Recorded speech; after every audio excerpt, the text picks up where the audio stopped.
सौमित जुड़ रहे हैं और सौमित हमको ये बताने वाले हैं कि एमएससीआई के अंदर जो चेंजेस हो रहे हैं ये क्या है और इसका किसका फ़ायदा किसको नुकसान पहुंचने जा रहा है। सौमित गुड मॉर्निंग, जरा बताएं एमएससीआई के अंदर जो चेंजेस है उसके बारे में। तो एमएससीआई ने जो चेंजेस थे अपने इंडेक्सेस में वो पहले ही अनाउंस कर दिए थे, बट वो चेंजेस को रिलेटेड जो फ्लोज होंगे वो आज के डेट पे होने वाले हैं। तो एमएससीआई ग्लोबल स्टैंडर्ड इंडेक्स में अगर आप देखेंगे तो 9 स्टॉक्स को ऐड किया गया था, कोई भी स्टॉक डिलीट नहीं हुआ है। और जो स्मॉल कैप इंडेक्स है उसमें 42 स्टॉक्स को ऐड किए गए थे और 19 स्टॉक्स इधर ग्लोबल स्टैंडर्ड इंडेक्स बड़े इंडेक्स में मूव हुए थे या तो डिलीट हो गए थे इंडेक्स से।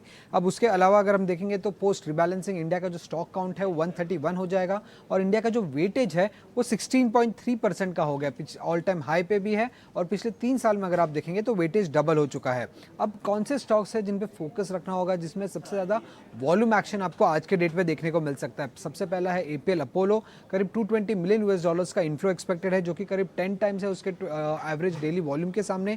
टाटा कम्युनिकेशंस में करीब $153 मिलियन का इन्फ्लोज एक्सपेक्टेड है, जो कि अराउंड 9.8 टाइम्स है उसके 20 डे एवरेज वॉल्यूम के सामने। टाटा मोटर्स, डीवीआर, मैक्रोटेक और परसिस्टेंट, ये तीनों स्टॉक में करीब 170 टू 250 मिलियन के इन्फ्लोज एक्सपेक्टेड है, जो कि करीब 8.4 टू 9.5 टाइम्स है इसके 10 डे इसके एवरेज डेली वॉल्यूम के सामने। अब स्मॉल कैप इंडेक्स की अगर हम बात करें तो वहाँ पे इन्फ्लोज के दम पे ज़्यादा वॉल्यूम एक्शन एक्सपेक्टेड नहीं है, पर आउटफ्लो वाले स्टॉक्स पे वॉल्यूम एक्शन थोड़ी ज़्यादा आने की एक्सपेक्टेशंस है। जैसे कि थर्मैक्स में करीब $15 मिलियन का आउटफ्लो एक्सपेक्टेड है, जो कि करीब 7.5 टाइम्स है इसके 20 डे एवरेज वॉल्यूम के सामने। और बाकी स्टॉक जैसे लिंड इंडिया, ओएफएसएस, डालमिया भारत में करीब 12 टू 23 मिलियन के आउटफ्लोज एक्सपेक्टेड है, जो कि करीब 3.5 टू 6.2 टाइम्स है उसके एवरेज डेली वॉल्यूम के सामने। तो इन स्टॉक्स पे नजर रखिएगा क्योंकि हैवी वॉल्यूम एक्शन एक्सपेक्टेड है एमएससीआई इनफ्लो आउटफ्लो के कारण।